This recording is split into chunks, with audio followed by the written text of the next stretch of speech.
ഗുരുവായൂർ ക്ഷേത്രത്തിൽ നടന്ന ഒരു അത്ഭുത സംഭവം അറിയാം. കുഞ്ഞുലക്ഷ്മി അമ്മയുടെ വിവാഹം കഴിഞ്ഞിട്ട് 20 വർഷമായി. 40 വയസ്സുള്ള അവർക്ക് കുട്ടികളൊന്നും ഉണ്ടായിരുന്നില്ല. കുഞ്ഞുലക്ഷ്മിയുടെ അമ്മ മരിച്ചുപോയതും അച്ഛൻ ഇവരെ ഉപേക്ഷിച്ച് വേറെ വിവാഹം കഴിച്ചു. കുഞ്ഞുലക്ഷ്മിയുടെ നാട്ടിൽ യതി എന്നൊരു യോഗി താമസിച്ചു വന്നിരുന്നു. അയാൾ കുഞ്ഞുലക്ഷ്മിയമ്മയെ അനുഗ്രഹിച്ചിട്ട് പറഞ്ഞു, കുഞ്ഞുലക്ഷ്മിക്ക് ഒരു പെൺകുഞ്ഞുണ്ടാവും. ആ കുഞ്ഞിനെ ഗുരുവായൂർ ക്ഷേത്രത്തിൽ വെച്ച് ചോറൂണ് നടത്തുകയും തുലാഭാരം നടത്തുകയും വേണം. ആ യോഗി വര്യന്റെ അനുഗ്രഹം കുഞ്ഞുലക്ഷ്മി അമ്മയ്ക്ക് ഫലിച്ചു.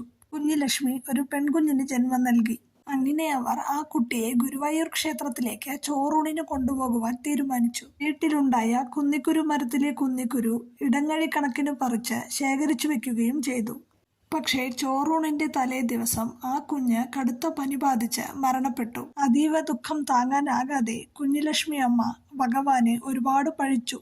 മേലിൽ ആ മുഖം എനിക്ക് കാണണ്ട എന്നുപോലും പറഞ്ഞു. കുന്നിക്കുരു വേറെ ആൾ വശം കൊടുത്തുവിടുകയും ചെയ്തു. അതേസമയം കുഞ്ഞുലക്ഷ്മിയുടെ പിതാവായ കടിഞ്ഞാൽ തിരുമുൽപ്പാട് എന്ന സമ്പന്നനായ വ്യക്തി തന്റെ 2ാം ഭാര്യയിലുണ്ടായ മകന്റെ കുട്ടിക്ക് ഗുരുവായൂരിൽ ചോറ് കൊടുക്കുന്ന ദിവസം വഴിപാടായി ഒരു കൊമ്പൻ ആനയെ നടയിരുത്തി. പക്ഷെ വഴിപാട് കഴിഞ്ഞ് വീട്ടിലെത്തിയതു മുതൽ അദ്ദേഹത്തിന് വല്ലാത്ത പരവേശവും അസ്വസ്ഥതയും ഉണ്ടായി. അയാൾ ഗുരുവായൂരിലേക്ക് വിശേഷപ്പെട്ട വഴിപാടുകൾ നേർന്നു. രാത്രി സമയത്ത് അല്പം മയക്കം വന്ന തിരുമുൽപ്പാടിന്റെ സ്വപ്നത്തിൽ ഗുരുവായൂരപ്പൻ വന്ന് പറഞ്ഞു, 1000 മുടക്കി ആനയെ നടയിരുത്തിയിട്ടൊന്നും ഒരു കാര്യവുമില്ല. ആനയെ നടയിരുത്തിയ സമയത്ത് ആനയുടെ കാലിനടിയിൽപ്പെട്ട് ഞെരിഞ്ഞമർന്ന് എന്നെ നോക്കി നിലവിളിച്ച കുന്നിക്കുരുവിന്റെ വില എന്താണെന്ന് അങ്ങേക്ക് അറിയാമോ? ഒരമ്മയുടെ കണ്ണുനീരിന്റെ വിലയാണത്. സ്വന്തം മകളുടെ കുട്ടി മരിച്ചിട്ട് അവരെ ഒന്ന് ആശ്വസിപ്പിക്കുക പോലും ചെയ്യാതെ എനിക്ക് ആനയെ തന്നിട്ട് ഒരു കാര്യവുമില്ല. തിരുമുൽപ്പാട് സ്വപ്നത്തിൽ നിന്നും ഞെട്ടിയുണർന്നു. രാവിലെ തന്നെ ക്ഷേത്രം ശാന്തിയെ കണ്ട് വിവരം പറഞ്ഞു.